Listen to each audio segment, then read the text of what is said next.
नारद जी बोले, हे राजा पृथु, जो मनोविनोद हंसी मजाक में भी भजन करता है उसको परम पद प्राप्त हो जाता है।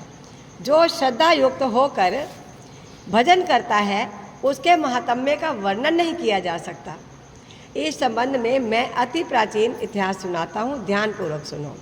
नारद जी ने कहा, कलिंद पर्वत पर दीर्घपुरी नामक नगर में सुबाहु नाम का एक अत्यंत धर्मात्मा राजा राज्य करता था। वह प्रजा का पुत्र के समान पालन करता था। उसके धूम्रकेश नाम का एक पुत्र था जो अत्यंत दुराचारी, पर स्त्रीगमन, चोर तथा जुआरी था। पुत्र के दुराचरणों को देखकर राजा सुबाहु ने उसे ताड़ना दी, परंतु वह किसी प्रकार नहीं माना। एक दिन गेंद खेलते हुए उसकी गेंद छोटी रानी के महल में जा गिरी। जब वह गेंद लेने के लिए महल में गया तो रानी उस पर मोहित हो गई और उन दोनों ने कामांध होकर भोग विलास किया। जब राजा को इस बात का पता चला तो उसने कुमार को प्राण दंड ना देकर देश से निकाल दिया। अब राजकुमार वन में रहकर प्रतिदिन मांस मदिरा खाता पीता तथा रात्रि को वेश्याओं के यहाँ निवास करता। चोरी आदि करके जो भी द्रव्य लाता वह सब वेश्याओं को दे देता। इसी प्रकार घूमते फिरते एक दिन वह वृंदावन में आ गया। बोल श्री वृंदावन बिहारी लाल की। कुछ समय बाद उसने सत्यव्रत नामक एक परम विष्णु भक्त को देखा जो अपना सब घर बार छोड़कर कार्तिक मास में भगवान का पूजन करता था तथा केवल कंदमूल फल खाता था। वह भक्त नित्य प्रति भगवान के से प्रार्थना करता था कि हे भगवान, इस दुख रूपी संसार में डूब रहे मुझ दीन की रक्षा करें। मैं राधा जी सहित आपको बार बार नमस्कार करता हूँ। प्रेम मगन होकर वह कभी कभी रोने भी लगता था।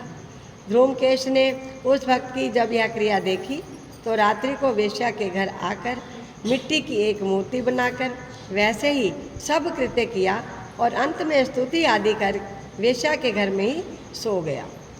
दैव योग से राजा के दूत भी उसी समय वहां आ गए और उनके हाथ से ध्रुमकेश मारा गया। तब यमदूत उसको महापापी समझकर मारते हुए पकड़कर यमराज के पास ले गए। ध्रुमकेश को देखते ही यमराज अपने सिंहासन से खड़े हो गए और पाद्य अर्घ्य आदि देकर उसका सत्कार किया। फिर अपने दूतों को फटकारते हुए कहा कि तुमको धिक्कार है, जब हमने यह आज्ञा दे रखी है कि विष्णु भक्तों को यहाँ पर मत लाया करो, फिर भी तुम ध्रुमकेश को यहाँ पर क्यों लाए। उसने कार्तिक मास का व्रत वृंदावन धाम में चाहे हास्य से किया, मगर फिर भी वह वैकुंठ में जाने का अधिकारी है। 9 प्रकार की है।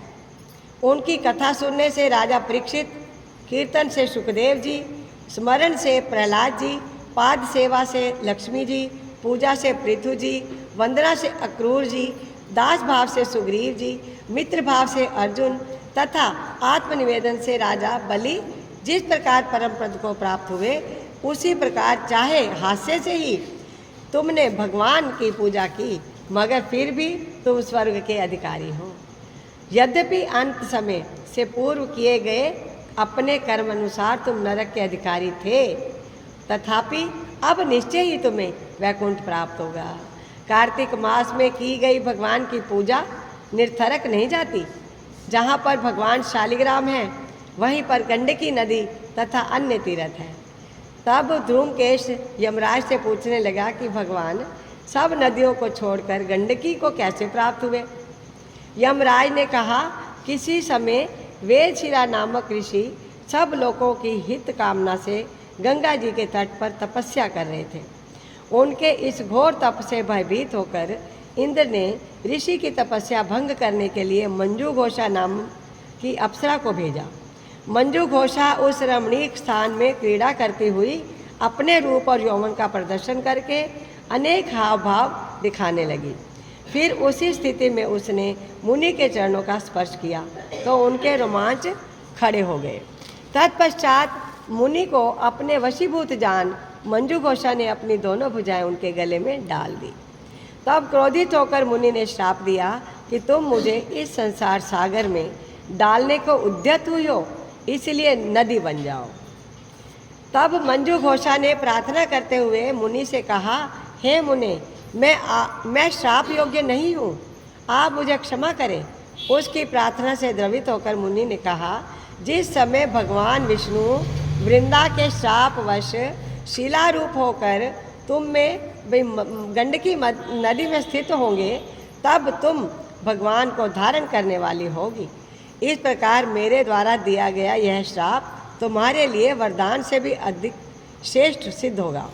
यमराज कहने लगे, हे राजकुमार, अब तुम विष्णु लोक को जाओ। तब ध्रुमकेश सुंदर विमान में बैठकर वैकुंठ लोक को चला गया।